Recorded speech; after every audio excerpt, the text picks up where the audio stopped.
Oh, hi everyone, and welcome to the Scratticus Academy. We are back with a bit of a Q&A and a discussion about Dunera, which is our first ever long-term campaign. First of all, just to say, there's probably going to be some links popping up in the chat right now. Also, please check out our wonderful sponsors in the form of Bird in the Storm and also Maychan Press. Please go check out those over there. If you have any questions, just throw them in chat. I've got some from the tweet earlier that we will discuss as well. Otherwise, let's hop around and say hi anyway, as you know who we play. So we're going to start with the lovely Jagon's Gold. Oh, hi. Oh, hi. I'm Jay, or Jagon's Gold, and I play Paula Packer. As you can see, today things are a little bit different, much like last week with the finale, except this time it's because the power has gone out at home. So I'm streaming by candlelight. Ooh, very spooky. And also I can't read. Oh, sorry. I'm on my phone, so I can't read chat. Just like these are all disclaimers. So if you're writing a message to me, I won't see it unless someone in the cast says it out loud. And I can't read our Zoom chat either. Okay, I'm rambling too much. I play Paula Packer, and she is our dancer and librarian. And yeah, and I'm very excited to ask questions and pick Alice's brain today. Perfect, thank you. Then we're going to hop down to the very lovely Tool School. Oh, hi. Oh, hi. How are you doing? So excited to be here to talk about this wonderful campaign and all the stuff, and the fact that we've got, what's truly just the beginning. Also, hey.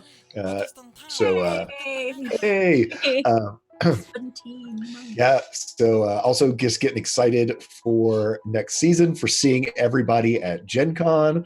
I play Tolan Falk, who is a man with a history, and wow, yeah, there's all kinds of fun stuff to talk about with old Tolan. So happy to answer anyone's questions about him and sort of some of my motivations around playing him and what's to come possibly. Perfect, thank you. And then we're going to hop over to the lovely V. Oh, hi. Hello. Hi, everyone. I'm V Muse. I play Nadi. She is our chatterbox, and she's got a little something extra with her powers, as we're discovering.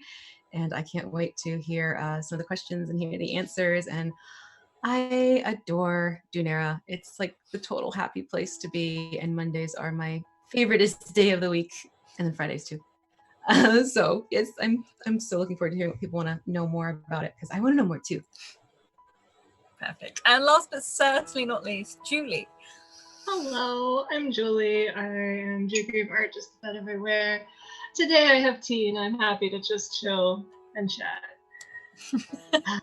Because this is my natural state. Not Charlie's. Chill, chat, and tea. Yeah, no, that's perfect state. Yeah. So to hear about everyone. First, few things. We had a couple of questions on the tweet earlier, but I am going to let Jay answer the first one. One, because it makes me laugh, and two, you are the only one who can answer this. And Justin asked, "Is there a public restroom at Broom Bindings, Paula?" And there is a definitive answer to this, and that is yes. There is, in fact, a public restroom at Bruin Bindings. In episode 1, Paula uses the restroom to call her mother and check in on her. So that's your answer, Justin. Yes, but there is a public restroom at Bruin Bindings. Perfect, thank you. I'm just going to go through Justin's ones. We've got 3 from Justin, including that one. One of the other ones is, how large is the city beneath the water surface in Karnan, and have we met anyone yet, besides possibly Nadi, who routinely works, lives, commutes beneath the water? First of all, V, is Nadi from the lower levels? Is she from the watery city? No, Nadi is actually not from the city itself. There's a little bit more to Nadi, and I'm looking at Jason right now. Nadi's an import, so she hasn't really jumped into and explored the underwater world quite yet. But, you know, hey, there's next season, and I'm certainly excited about that factor being a possibility. But no, she's not a traveler down there. Perfect. Thank you. And to answer the size of Lower Kanan, it's Old Kanan, and it's probably about the same size, width-wise, but it goes a lot deeper than the Kanan we have seen so far. We're probably going to be exploring some of that, I think, in season 2. There's going to be, and a lot of people live down there. So there is like a whole civilization down there as well. And they can go in between both cities, basically. Also, last one from Justin was, how did the story of Daughters of Dunera develop, and what was the first seed and major influences? So this is a really weird one. A few things made this come about. When I was around 10 to 12 years old, I decided I wanted to write a story, and I did, and I completely forgot about it. Over the course of Christmas, sadly, like I said, we lost a lot of our things. However, when I had to go through everything and throw stuff away, I found the notebook. And I'd been trying to come up with an idea. I'd had ideas for things, and I was like, hang on a minute, why can't I'm not going to write it because I suck at writing down words. So why not play it instead?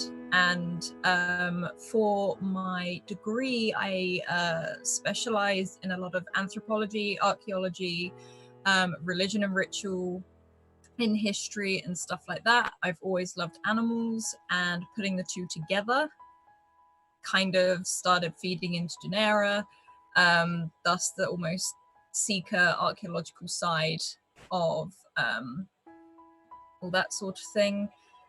And otherwise, a lot of it's come from when I've spoken to all these lovely players about it, what they want to play, how do we want to play this, what sort of thing, you know, what sort of thing do we want to do, basically. That's, and influence wise, everywhere, places I've gone, places in Europe, like France, Italy. When I've been to Japan, that's had a huge influence on it as well. And just reading, I read a lot as a kid, and I need to do it a bit more again. So yeah. We do have a question from Michael Wayne, which is, what is or would be a dream best possible event for your character? So if you want to have a think, and we can go round with that one. Would anyone like to go first? Or sort of what would be, it doesn't have to be big, it can be something small, like an achievement or something even. Or where would they like to be at the end of this? You know, do they want to own a shop? Do they want to live somewhere else? Yeah. I'll start. I know Paula actually has, like, you know, she's a woman of many talents, and she has a lot of hobbies and interests. So I think in terms of like, I think her real passion is dancing, and I think she'd really love to grow her studio and have a big dance school, and combine her passion for educating and performing, and just have like this big successful dance academy.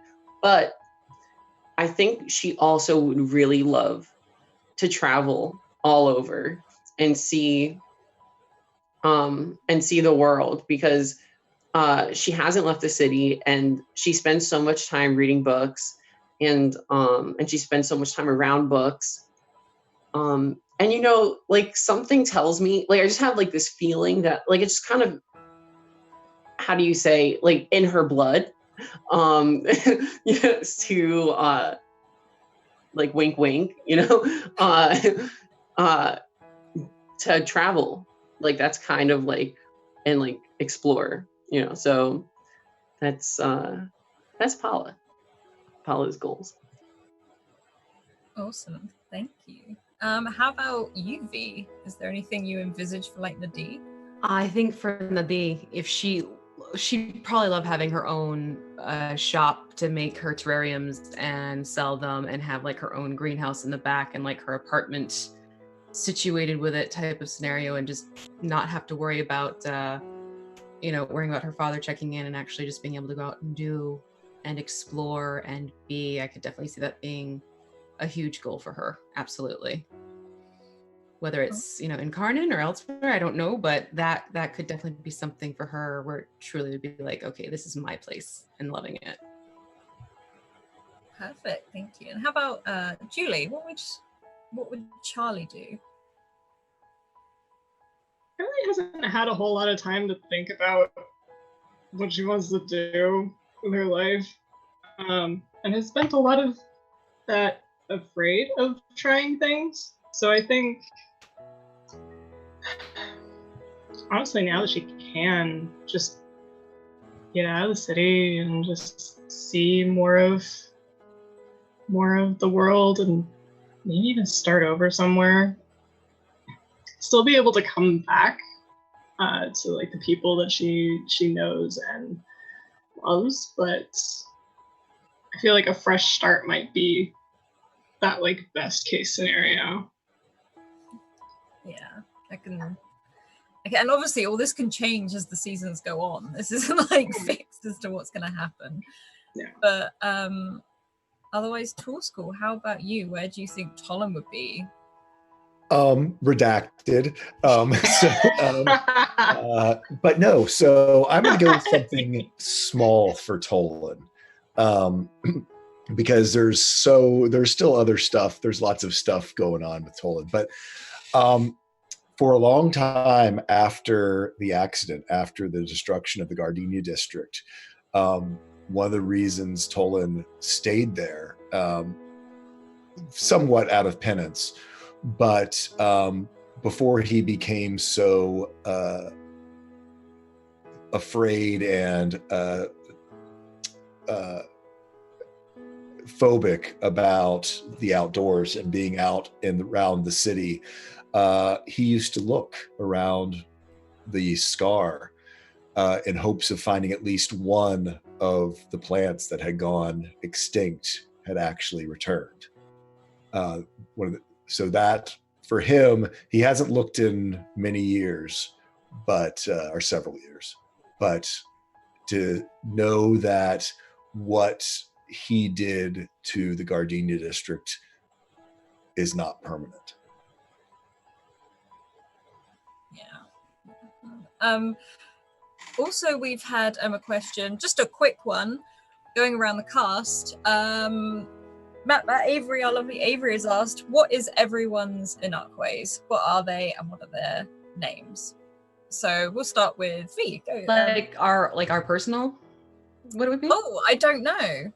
I was thinking they were saying us as the cast, not our. Oh yeah, of course, yeah. Oh, definitely White Tiger for me. Yeah, absolutely. Why? Like out of interest. I think it's because, I've always been fascinated by them, but just like the whole like protective factor, and they're extremely nurturing with their cubs, and they have like this fierce streak to them, and they just kind of have this cool mystery. I don't know, for some reason it's always been like white tigers intrigue me and I'm drawn to them. Okay, nice, I like that. And Jay, how about you? Jay Goes Gold.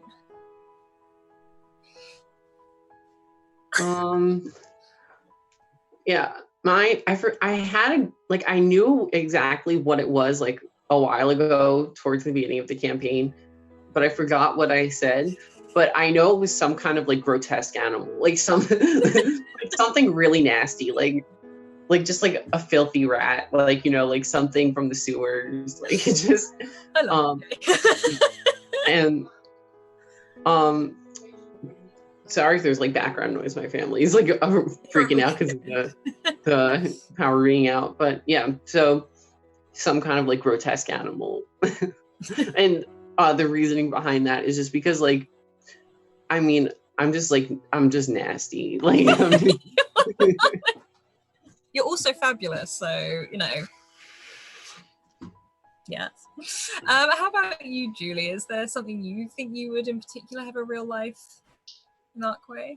I've thought about this a lot, and I'm still not entirely set on it, but I like the idea of a really like a great big draft horse, because I too am large and run into things and don't always know where I am or where I'm going, but they're gentle souls and very comforting for me to be around. So yeah, hard to find shoes that fit that.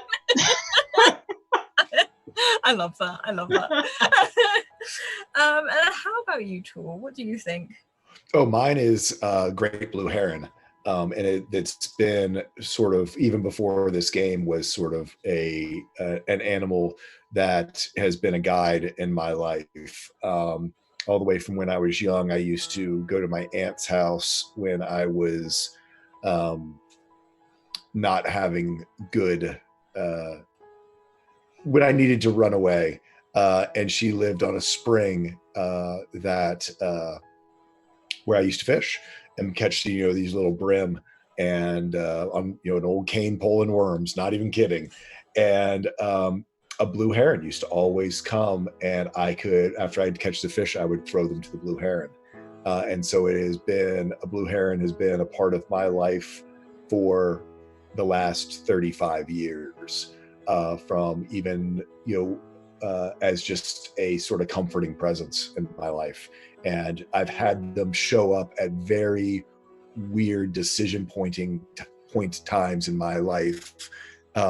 One at a time on a cruise, literally 1,000 miles out to sea, and they're land birds, and one flew and landed on the deck of the ship as we were 1,000 miles. We were like out in the middle of nowhere between Nassau and Port Canaveral, 20,000 feet of water, not even kidding, 1,000 feet from shore. And I was having a big think about just life, and a blue heron landed on the deck of the ship. That's really cool. I love that. I really love that. Perfect. We've also got a question for V. Kentucky Hawkeye. I may have missed it in the first episode, but how old is Nadie? Nadie is 23, but she was also very sheltered growing up. So I steer her to be more of a teenager-esque type attitude. But she also puts on this very cheerful, bubbly personality. A lot of it is dealing with her family dynamic too. She's always the chipper, upbeat one in the household, and that's probably something we'll explore more, that her father's home. So she does act a little bit younger than her actual age, but there's heavy reasons for that one too. Perfect. I'm going to ask a question now to everyone. Just, is there a moment that stood out in this season? Whether it's a moment in particular, is it something about Dunera itself, or just something that, it doesn't have to be your favorite bit, it's just, is there something in particular that you now associate with Dunera or something to that effect? I mean, certainly for me, a standout scene was my scene in the alley with Aggie. Actually, that whole sort of evening between the scene and the other alley with Deacon Marks, and then the follow up in the alley with Aggie. But I think for me, it is how visually solid Karnan is in my mind. From your wonderful descriptions from day one, episode 1, that first introduction of and even it's that first scene with Nadie of this is the world, with these phosphorescent blooming flowers, these the fact that the shops sort of are indistinct from what they sell. So I think that's my biggest thing, is just I have such solid visuals of pretty much every scene that we've done. I mean, it's, to me, in my mind, I see it as real as the stuff outside my window. I think we've all got a very similar look on it as well. And like, absolute props to you, Julie, because if you don't know, Julie did the background art for Dunera, and I gave you such a light description as well, because I didn't know how to do it, because I struggle putting words down and text and paper. And I saw it anyway. Like, well, you gave me a bunch of cities to like mash together. I'm like, okay, well, that's cool. I've got that. And then also the Pinterest board that you sent me, it didn't have a ton on it at the time, but it still gave me enough of a vibe to just be like, okay, I think there's like 5 images I sent you, like this. I don't know how to write it down, but there. You got. But hey, I'm a visual person, so it works. Yeah. Speaking of the Pinterest board, do you want me to share the one that we have working together in the chat? Yeah. So Yeah, go for it. How like, keep in mind, this is 5 different people adding to one board. The unity is insane. Yeah. I love going through that board and seeing what we found, without question. I'm putting it in the chat right now, so you can take a look at that. I've definitely. That's just Karnan. Yeah. I haven't seen much of outside of that, or even like more of the city. Like we've got a bit of the Tangle in there. Like there's some, because we just saw a little bit of it, and then I think we were all like, oh yes, this is what it looks like. Yeah, I've got a whole separate board for the rest of the world, which is locked and private, so no one can see. So someday. One of my favorite visuals, like that kind of is like, I feel like I associate so heavily with Dunera, is the whole idea of like there being this beautiful like organic city outside, and then you go into like these massive structures like the academy or like the church, and it's just like these grand epic spaces, and like that contrast of just like the narrow city streets but like these massive interiors. I don't know, that's something that like I just like think is like really iconic. And for me, I think probably one of like the most visual moments in this season was when Paula went to see the seers, and I just had such like a clear image of what the church looked like in my mind, and I was just in awe, and like I just think that's so cool. Like I just thought it was awesome. Yeah. Especially in conjunction with like all of the Pinterest and and just all of the world building that had already been established leading up to that, and like the vibe of the church. I just thought that was a really cool moment with the wind chimes and everything. Oh, so good. Even the music, like everything was like I love that scene so much. The creepy scene. I mean, look who you're talking to. I think one of my favorite things, or just like the kind of iconic Dunera experience for me, is how real all of the NPCs are. Whether we created them or you created them, the fact that they're a living, breathing part of this world too really adds to the experience, especially since we spent so much of our time separate. Like we all had our kind of individual little lives within the story. It was nice to have like those common ties. Well, and like what chat doesn't know is that 2 people had created an NPC called Aggie or Agatha, and they were pretty similar, and I was like, is this the same person? So we then we had a session 0, we had a chat, and we were sort of like, okay, can this be the same person? Is it the same person? And it's ways of building links in between the PCs that may have never even met yet, because that's how you meet people in real life. Oh, I know so and so. It's that sort of Yep. So. And I mean, it was very interesting because we knew that Charlie and Tolan would not necessarily get along, but we both had this connection to Aggie. So it was very unique when we found out we both created this sort of this our own Aggie, and then to have it be that Charlie and Tolan being very at odds with her being sort of this uncontrolled magic, and him being very much magic process oriented, I think has made an interesting dynamic of this slow building trust between the two of them. Yeah. Like if Aggie thinks they're all right, they must be okay. Well, yeah, and I think it's very interesting because how Tolan and Paula's paths have diverged. Paula was, if you recall, Paula was who Tolan, was that nice quiet girl who comes and reads Brew and Bindings, and now it's like, hanging with the dean, going to the Sears. It's kind of like, yeah, that's between two brothers. Yeah. Yeah. And that's fun as well, because I didn't create Deacon Marks. That was one of your characters originally. Yep. So I gave him a brother, but I didn't create Deacon Marks.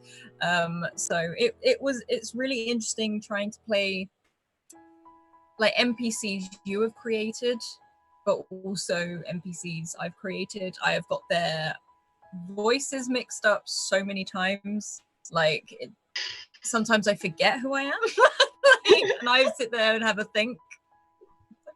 Yep. Yeah, and I really love how there have been so many crossovers between the NPCs we've each created and our different character stories. The fact that Jay or Tall Squall created Deacon Marks, and you created Matthias, but now Paula is has a huge chunk of her story is connected to the two of them now at this point. So it's so cool how it all comes together. Mm-hmm. Well, and then Edric now with that other high, which yeah. So By the way, before when I was that was brilliant. Brilliant Yeah. with the way that tied back together and the mystery that is involved there. And he's just missing, right? Well, Or that's no one know. I know Okay. a little bit more. But what is I the don't common? I don't want to say anything in He's case Common person. He's just gone. Okay. Gone. Okay. And- MIA. the common overall thing. Because I'm sure I most of us would have heard of him at some point and just been like, "Oh, what happened to that guy? Oh, he's just gone." Yeah, he would have been gone before all of you had probably been old enough. So it's a sort of, he's not here anymore. He did something bad. He's gone. Okay. That's why I just sent you a private thing going, wait a second. not yet. No. Hold on. Okay. What? Yeah. Huh? Yeah, because what was published and not published, so. It has been mentioned, but not directly. Gotcha. Also, the other thing I forgot from an earlier question from Justin, sorry, is that have we met anyone from the lower city, the water-based world yet? And yes, we have. But they are an NPC we have just not followed further into. In fact, 2 people are from the lower levels. Otherwise, Guard. It's Ginger Guard. it's Oh my gosh. Can you imagine? Milo back. Milo. We don't want him on the new city or whatever, the surface. I love Get him him. as far away from God. Paula as possible. Because he was not designed, he was pure winging it. Well, guess what? He's stuck. Oh, yeah, you're And stuck with it. You're I want him. stuck now. Oh my God. Another question from Matt or Avery. For the cast again, if you could introduce any of your other characters into the world of Dunera, like a character from a different campaign or something, who do you think they'd get along with? Oh God, I love this one. Do you want to go ahead? I've got the easy answer. Deacon Marks is actually from one of my other campaigns. Ah, you bastard. Deacon Marks is a villain from The Vice. Yep. So I've already done it. I would absolutely bring in my Bard Cantriell because she has no patience whatsoever. She'd be like so over this whole magic stuff, and she'd be like, okay, let's just get this figured out because I'm tired of it. And I could see her very much like teaming up with Tolan and be like, okay, let's go. Let's get this done and figured out, and let's just take care of things, because that's more her attitude. Whereas Nutty's like, yeah, magic, okay. It'd be fun to play a completely opposite character in Dunera. One who's, you know, very cut to the chase, mature, and takes care of business, no problem. Awesome. You know, if Sierra from Dynama was in Dunera, I feel like she'd definitely be like the equivalent of like a Deacon Marks. Be Like the celebrity she always wanted to be. yeah. Yeah. Oh my gosh. Oh god. Yeah, she was pretty much just like some like she thought she was famous and she wanted to be famous, and she was like a fortune teller, and she was just a jerk to everyone. Let's get a fights for that. I think many of my characters would really enjoy Dunera. Like, I have a paladin called Velas who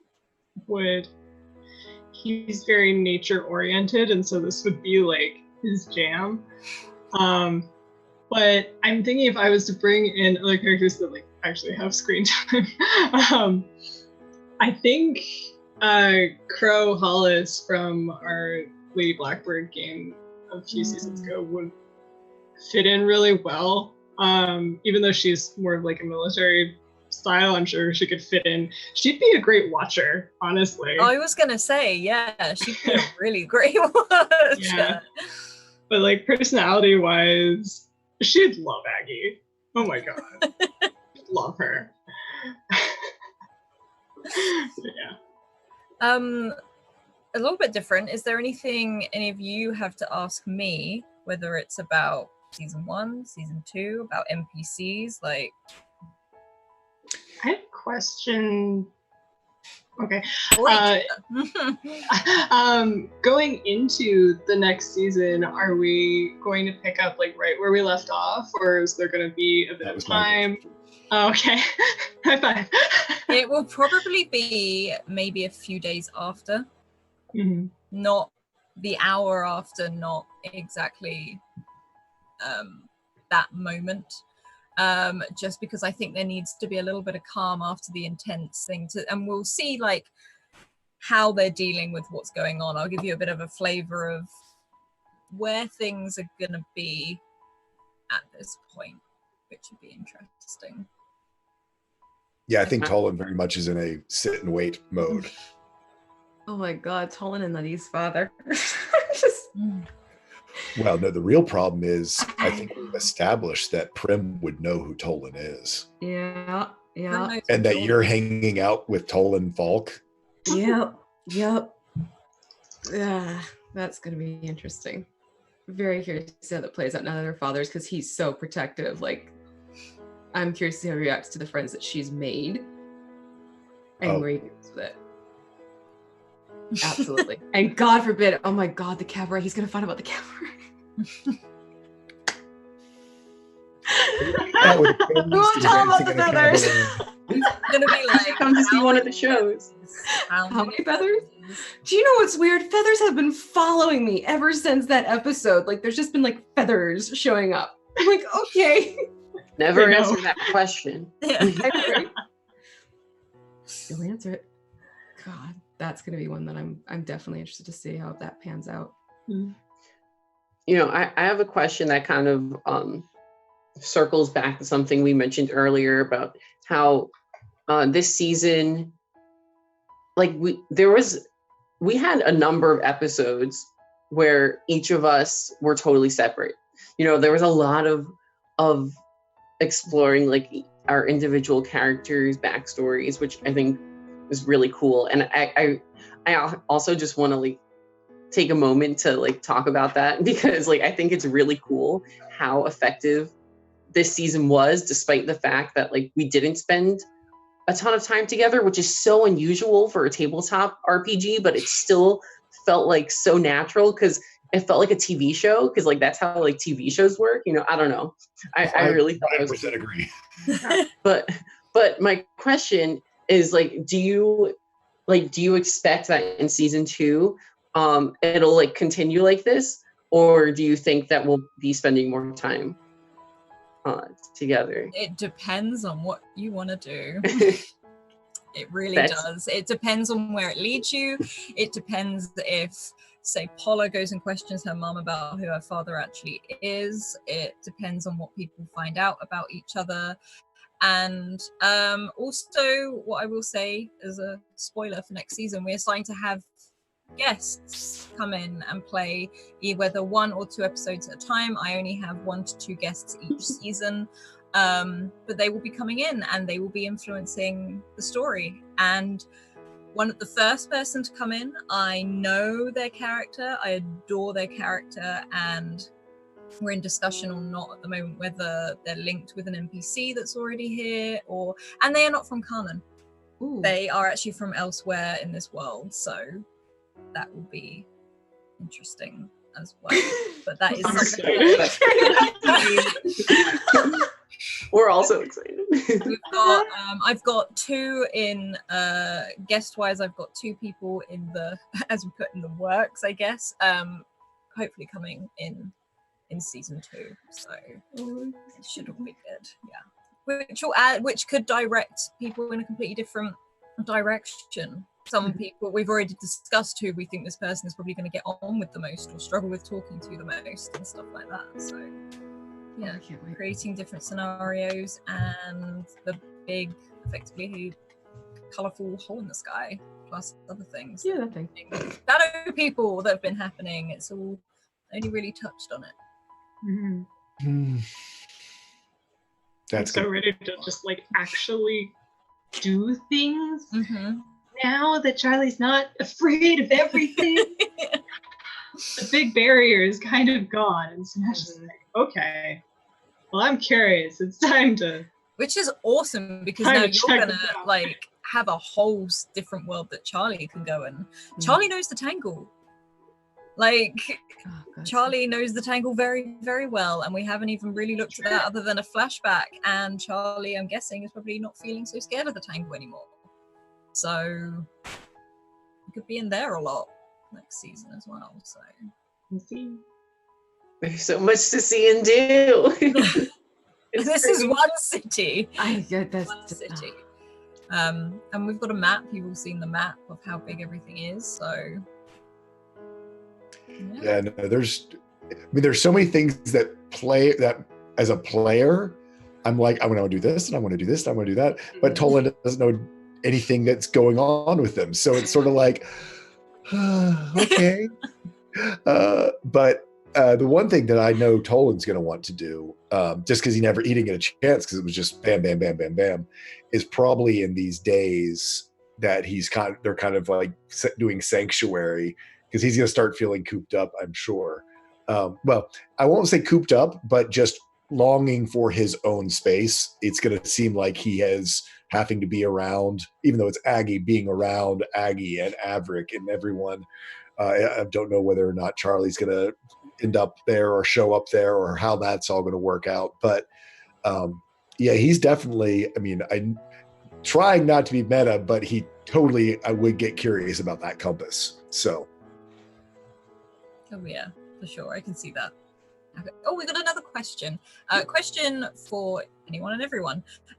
What real life location makes you feel like you're in Carnan? Have you been there before? You know, like there's something that makes you think of Carnan? Well, I can honestly say that it's not Carnan, but it's sort of where I pictured where Nadi is from. Because a lot of that stemmed from, when I was a kid, I used to go up to Cape Cod every summer religiously and spend a lot of time there. And when we stayed, the tide would go out for about a mile. So you could walk along the flats and you could find tide pools and everything like that. And then the tide would come in and you could ride the tide back in. So that's kind of where I got the idea of this water-based character and her being this creature who's drawn to water, because my going there every summer was sort of like touching home for me, because I'm originally from the Massachusetts area. So for me, it was like going home every summer, just kind of rejuvenating and then going back to the daily, grind after vacation. So that's really what I picture often when it comes to Nadi's past and what's driving her and what's kind of creating her and her interests. Quite frankly, I use that area of Cape Cod as my mental connection, I guess, to Dunera. There were a couple places in northern France, Normandy, when I was visiting a few years ago, that I referenced several images for when I was doing this art. And it wasn't so much like the overgrown bit, but just like how things are kind of built on top of each other and into each other over time. Like that age and history, I think, is what gives me that feel. And just like those places that feel like, I don't know, more than just the architecture. Like I remember a very really amazing experience I had entering one of the older churches in Paris, Sacré-Cœur, that it was such a, like, I'm not even a very spiritual person, but that place just like felt so full of the, I don't know, energy of so many people that had visited and how important it is to those people. So having, I don't know, that's kind of how I imagine places that are really full of magic like this, where you can kind of enter a space and feel like the space itself is alive.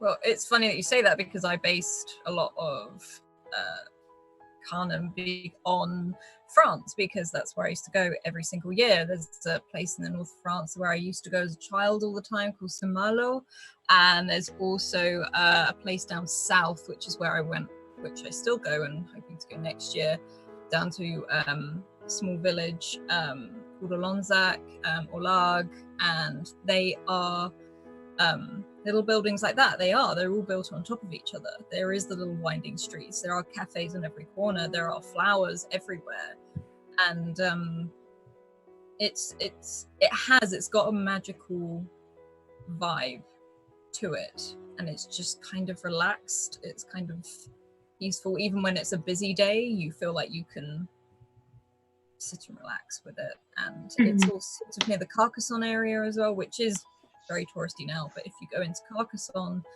and the walled city there, when it's empty at night, that for me was a big sort of Carnum vibe. For me, I think it was, go ahead. Oh, you can go. For me, we is when a couple places. One was we were up in Latvia and Estonia, which again just sort of has that age of those small streets, and these Tallinn, Estonia, and Riga in Latvia, both just built on top of each other, and that sort of weight of ages there. For me, some of the monumental pieces are like in St. Petersburg, when some of that is just, it has that same sort of grandeur to it. I don't see it as I don't think Dunera is quite as opulent as a lot of that is, but it is still very much sort of some of that that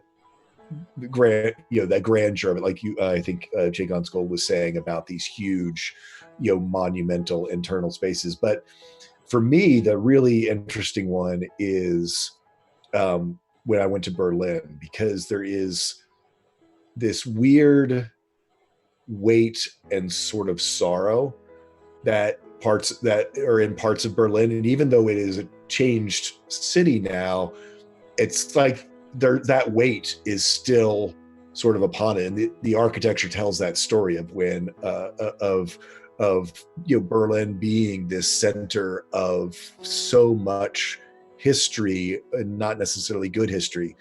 And so that's always sort of the mood I take myself to in the scar of that. It is, there's just a prevailing sadness that sort of inhabits that place, that life goes on, but there's a scar, because of its history. I have a similar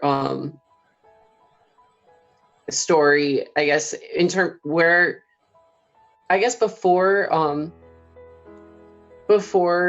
I went to Israel, which happened actually during this season, my image of Karnan was kind of like an amalgamation of like just like images I've seen, and like I didn't feel like I felt connected through Alice's descriptions, but then after I went to Israel, I really feel like I understood it a little bit more because I don't travel much. I haven't seen much of the world. And in Tel Aviv, there were like all these city streets and narrow alleys that had vines covering the walls, and it really was beautiful. And then you go to Jerusalem, and there are these ancient buildings that are covered in like the white stone, and like just like seeing all that architecture was really inspiring in terms of like my imagery for Dunera. But it also, there was like a layer of that the history that Julie was talking about before, where she said like how you could feel people's connection to certain places, like that I experienced for the first time really in Israel as well.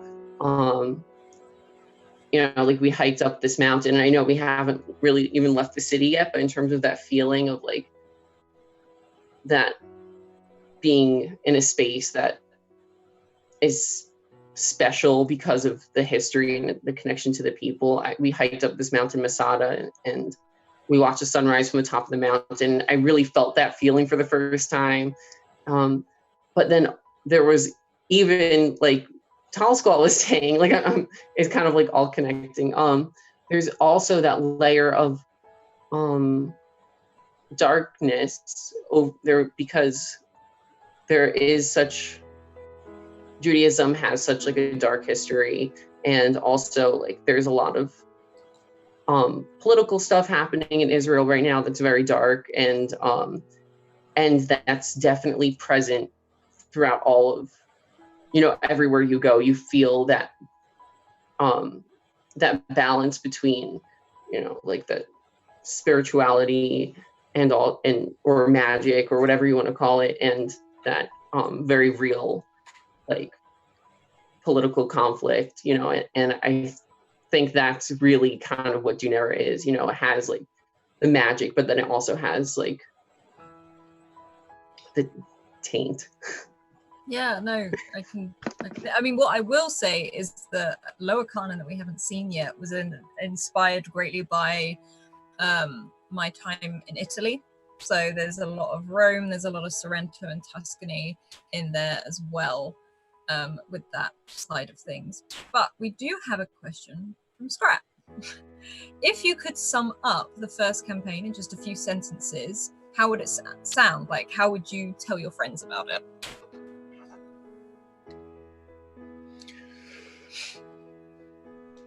To use references that people might or might not have. I mean, I still go, it's his dark materials crossed with Narnia, crossed with the Wizarding World. And if they understood those three things. But I mean, just, I think for me, it's this world that has grown dependent on magic, now suddenly being faced with interruptions. I mean, it'd be the same with us if suddenly electricity was, we started having brownouts or things like that, or so I think it's that weird something that's become so everyday, something that's been probably now taken for granted, now suddenly seeming to be slipping a little bit. and that, you know, how a society deals with that, how the church is reacting to it, how the academy is reacting to it, and how these four individuals who are in very different ways tied up with magic are reacting to it.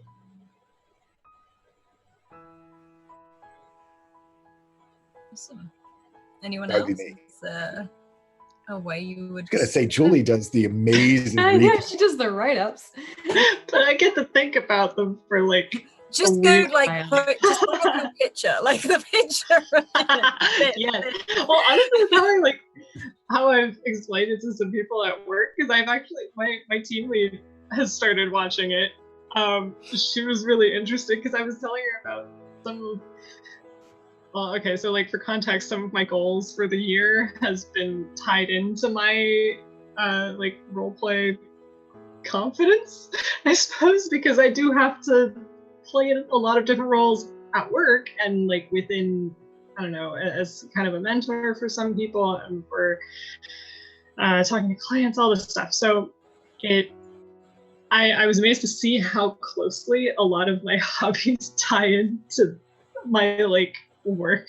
So I was telling her a bit about that and how I was kind of taking some more risks, I suppose, with the kind of character that I chose for this one. And so she was just like, I want to see. She really likes it. But how I pitch it to people, or if any of my friends are curious about it, I'll usually say something along the lines of a like modern magic setting, and how there's a lot of. I usually reference Final Fantasy in the live stream, like powering everything and being sort of this inseparable essence of the world, and how these four very different people are having to make their way through a lot of like different mysteries that are coming up, and there's all these different ties that we never expected. So I like thinking about it as kind of a puzzle that you have all the pieces for, but they don't necessarily fit together in the ways you expected. So it's fun to see that come together. Yeah, I like that.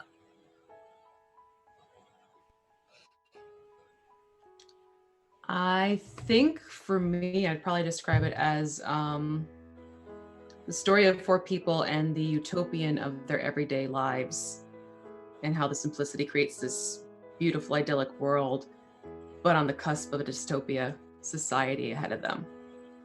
Should things go different ways in different directions is really how I would approach it, just to kind of have the counterbalance of, yes, it's beautiful and idyllic and it's magical and it's wonderful, but there's this constant shoe we're waiting to have dropped to see how it's going to affect the world that they know and what they're used to.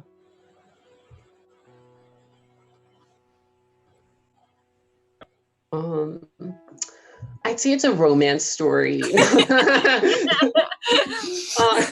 No.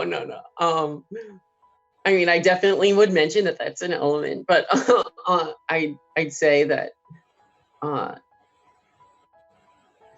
yeah, I mean, I tell them that, you know, it's, and instead of trying, like, I just tell them it's a world, you know, that's like ours, but also nothing like ours at all.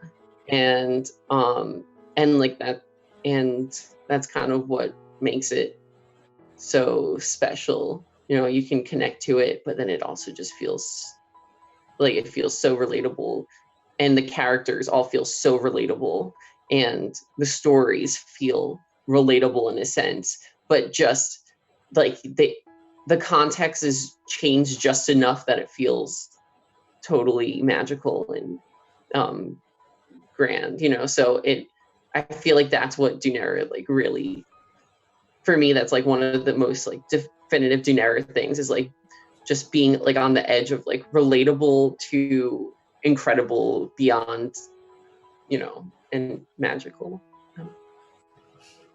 Awesome. I love that. I do as well. I'm like, oh.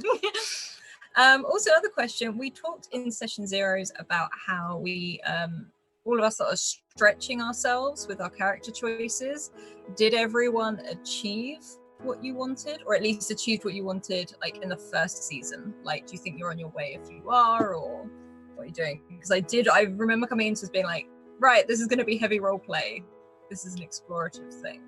So. I think I took steps towards it.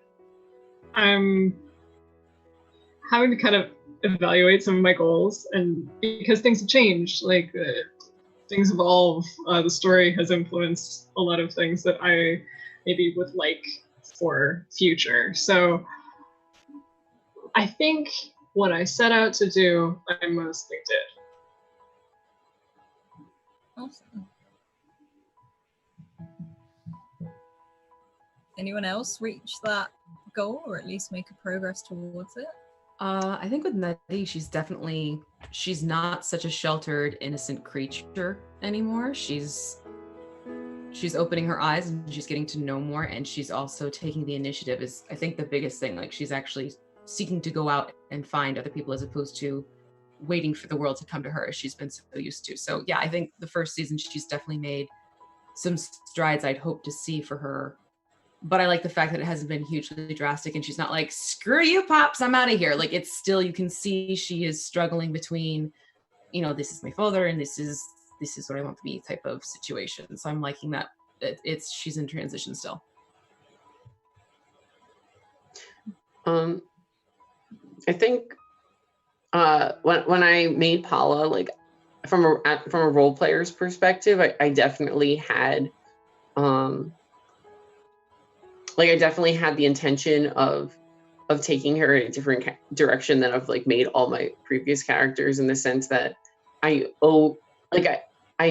very often play characters that are very aggressive or like angry or feisty or sassy and or self-centered, you know, and I wanted to move away from that. Like, I wanted to play a softer character. And I don't know how well I did that. You know, I think she's definitely, compared to my other characters, she's definitely softer, but you know, sometimes it's hard to kill an old habit. And so I definitely feel like a lot of Paula's, Paula, she had her moments of being that kind of cold, sassy. I think Paula does have both, though. I think she does have a very, very gooey side, basically, but it's something we're seeing more and more. And again, because we have the time, it doesn't have to come all gushing out at once. It literally can be how maybe you would reveal it to people in real life. Yeah. You can get close to someone in a short space of time or a long space of time. It purely depends on circumstances, I'd say. Yeah, I mean, with Paula, you do a great job she has these moments of vulnerability that you've played out beautifully, which I think is something where you do get Paula will take charge in the library, but then you get those moments with her mother where you just see Paula in her exposed, vulnerable mode, which I think is beautiful, and you've done it so well. Thank you.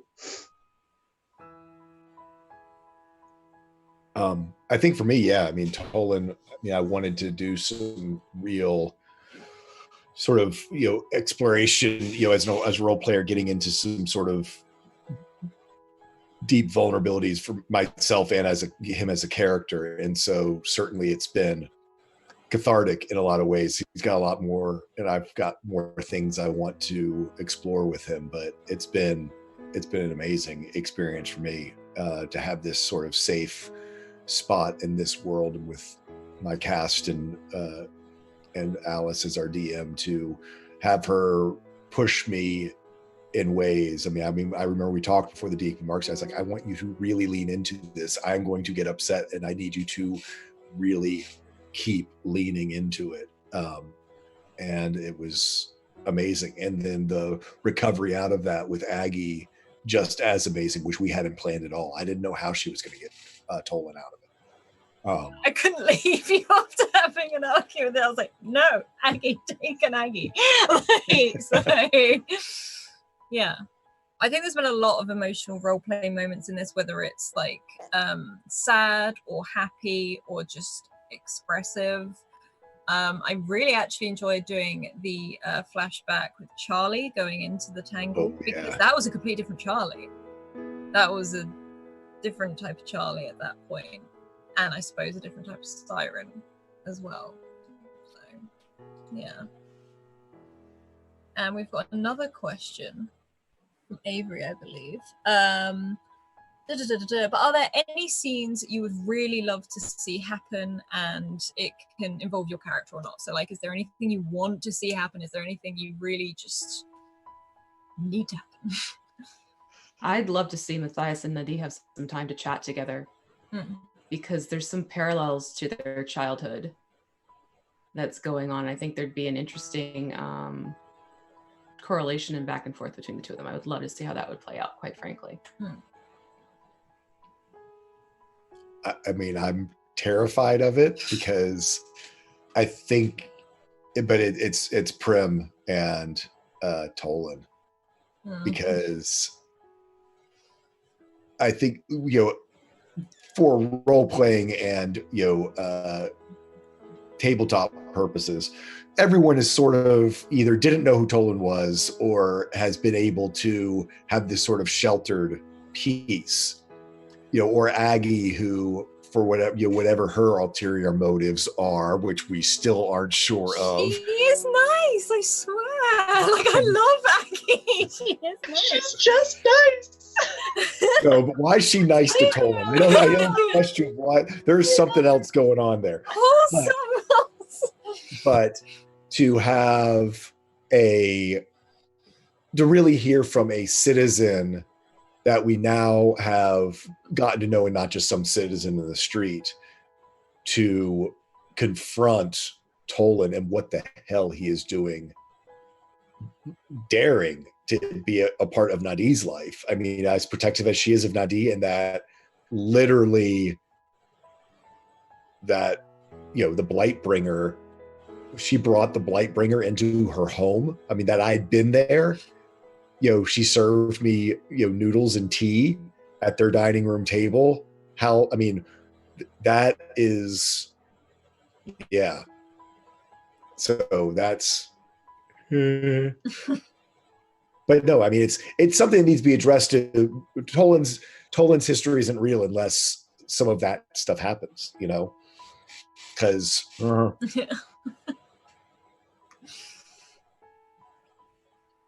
I want to meet some church people.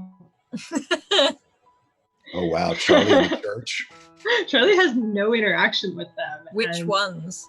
As in, I don't mean specific people. We've had a bit of we've had the true. That don't speak. We've had the seers. We've had the deacons. I think just any kind of interaction, because she's never, like, all she's heard about the church is really just like in stories or what other people have told her. So she has no first-hand experience. And now that Siren was set up by them to essentially make life hard for magic users, Charlie's very, very interested in like who these people are and what they're all about. So that would be interesting. Also, Charlie should go home at some point. Her family's nice. The two dads, they're adorable. I love them. Very nice dads. Yeah. Yeah. What about you, Jay? Oh my gosh, there's actually like so many scenes that I want to see, but there's a few that in particular, like I know that Paula and her mom have some like serious scenes to do. Like there's like about her father, but just I just feel like there's like they have a very complicated relationship and there's just like some unpacking to do. But besides that, like I I mean, I love scenes with Noah always, you know, and you know, exploring her relationships with the Deacon and Matthias and like everyone. Like, I don't know. I'm like, this is not a good question for me because like I just want to see it all and do it all. I mean, I guess, okay, here's the one. I got it. My one scene that I want to see for Paula is her going to Matthias's home in the hills outside of Carnan. That is It's possible. that's a scene I want to see. Perfect. Thank you. We've also got what kind of shops, places in the city you haven't visited yet that you would like to see in season 2? Is there anything in particular you can think of? Or because we had the noodle shop, but I think only a few of you have been there. Illicit magical item shop. The tangle.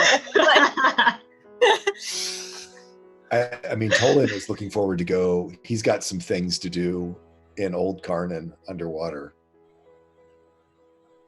Surprisingly, Nutty would probably want to go and check out where Tolan's shop is and actually take a look at the scar.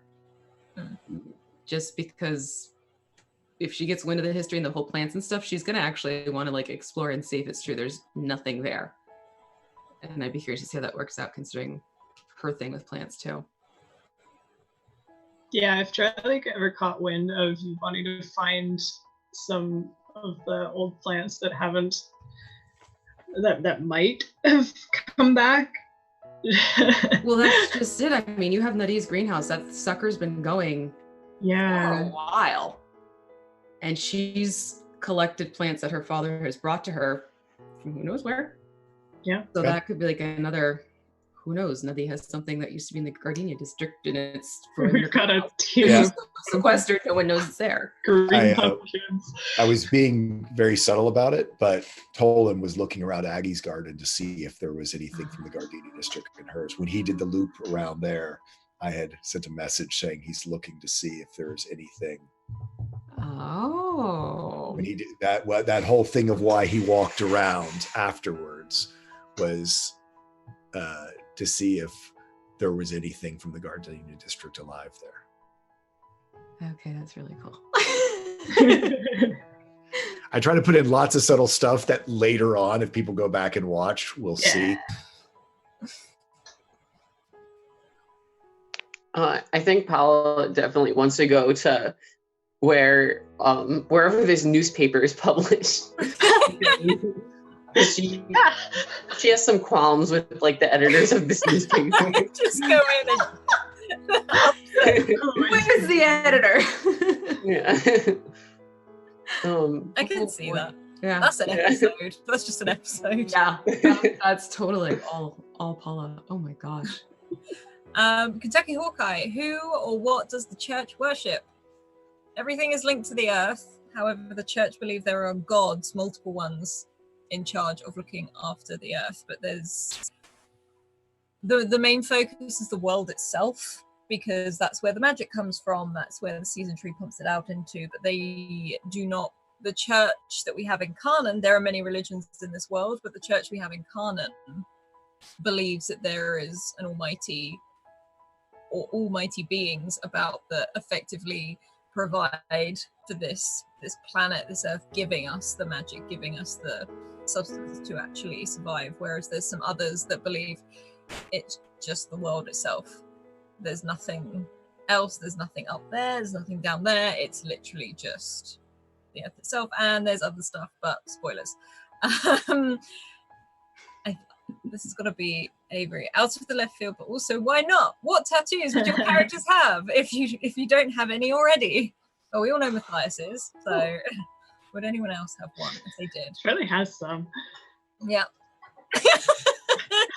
I always forget, but her whole like left arm has this like really neat sleeve that is kind of it almost looks like a maze.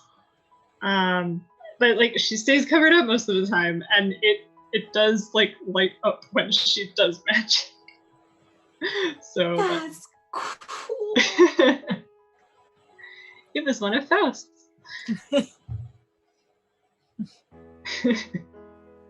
Would anyone else have one? Or would they not? Would they actually be like, hell no? Well, Tolan doesn't because, well, back when he was a shaper, he probably would use them to help, hide his identity when he was out seeking and things like that. That he would use them, but they weren't like real ones. They were basically fake, pigmentations that of his own skin to sort of try to change his appearance and his demeanor. Because most people would think that, if you make people see the tattoo and then that's what they remember, and then you shape it away, so then you are hard to identify later. So interested by this profession, right? You have to be sneaky about it. I'm just looking. You're exploring. Yeah. How about we had lots of conversations. We're gonna have a lot more once Alice gets here. Yeah. About 3 days. Oh God, yeah, that's About- gonna be cool. That's how the whole lake house thing developed. Yeah, we've got car trips and things like that, and we need to talk a lot about seeking. But yeah, no, it is. It's a very interesting. Seeking is not. It's a cross between Indiana Jones and Lara Croft. It's a little bit. It's a little bit of recovery. It's a little bit of tomb raiding. Yeah. Cool. How about JLV? Would your characters have any at all, or would they just not? Like, I don't think Nutty would. I think because she is so tapped into just the nature of things, I don't think she'd even consider altering her form in any way, shape, or form type of scenario. I don't think it would even cross her mind, because that's just how she is. I don't think Paula has one, and she might get one if she like had the opportunity, like there was some guy giving free tattoos or something. But like she would definitely get something like very cliche. Like it would just be like a quote, like like maybe like not all who wander are lost, or like something like like she'd she'd get like some like kind of like cliche quote tattooed, and I just feel like that's something she'd do, because she just like wouldn't think too much about it, and like she kind of do it impulsively. awesome. Okay, so we've got 10 minutes left. So any last questions coming through? Is there anything the cast want to ask each other or me, or just like is there something you want to ask me about season 2? I will not ruin anything. I will not give spoilers, and if I say I can't tell you that, I won't. But if there's any last minute questions, chat, please feel free to put them in there, and we'll answer them in the next 10 minutes.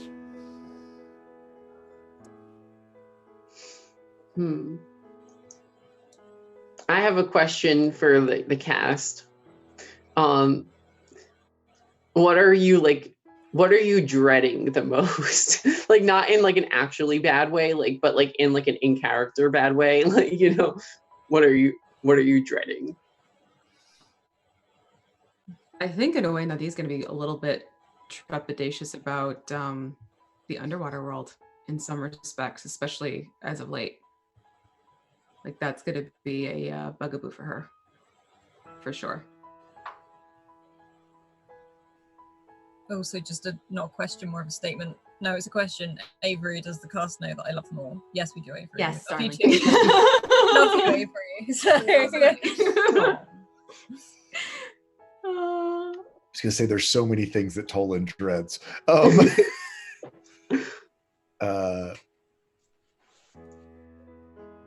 Well, he dreads. Okay, we'll redact it on that. Jesus, Jake! But yeah, no. Yeah, Alice got her grin. Yeah, no, I absolutely dread. Come back to me. I've got to think of what I can talk about. facts. What isn't classified? Also, another question: can the story please never be ending? This so far minimum I have a set of around 4 seasons. If people can come in and out. Oh, But yeah. if people want to keep staying, there is definitely story for more. So I have every intention of staying unless I become an international pop star during that time, which is Fair very possible. So Support you all the way. yeah, you just have to come by on a Monday. Just do all the pop star stuff the other time. Show's on Monday. A question from Mal: do the characters have any regrets from something in season 1? Not talking to people sooner. Mm. Found it.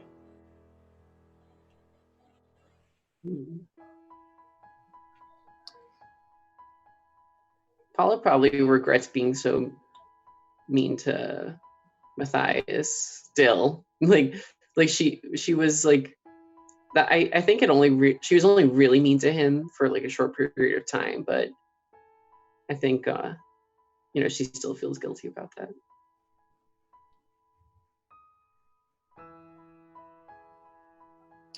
I can't think of anything that I would say regret. It's where I'd say the story has gone a different direction sometimes than when I was thinking that it would, but I don't regret that it did that. Yeah, I thought the announcement was going to be something totally different. I know. Yeah. I thought the finale, and I thought the finale was going to go a different direction. Mm-hmm. I mean, once it started unfolding, I was there, but I don't know. We'll see.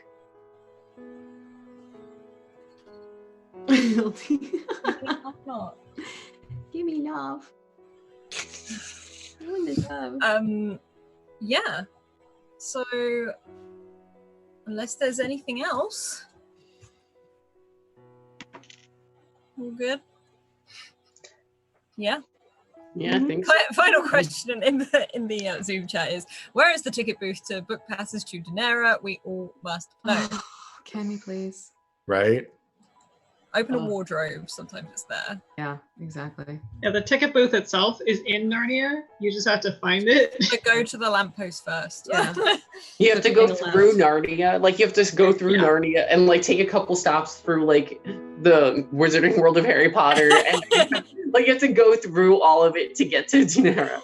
You need like a key and a hat and some other artifact that you present to like some slippers. wizard, Yeah. and they will exchange these gifts for a ticket. It's what's over the edge from the Dawn Treader. That's what I feel. Right. It's what's over the edge.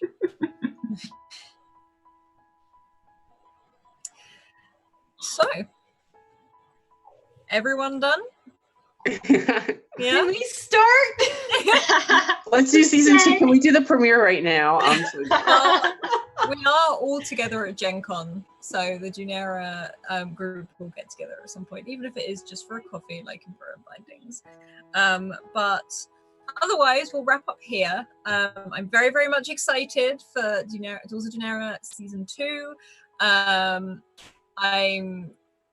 I'm just very, very excited for it and the things to come, and also our first guest who's going to be coming in. They're an awesome human being, and I really want them to come in for you to meet their character. So, other than that, please check out all the links that are coming up in chat now. A special thank you to our wonderful sponsors in the form of Burton's Mayhem Press, who we really couldn't do something like this without, and I'm looking forward to seeing where our first long-term campaign goes and ready for next season. So keep evoking emotions, and we'll see you all later. Bye.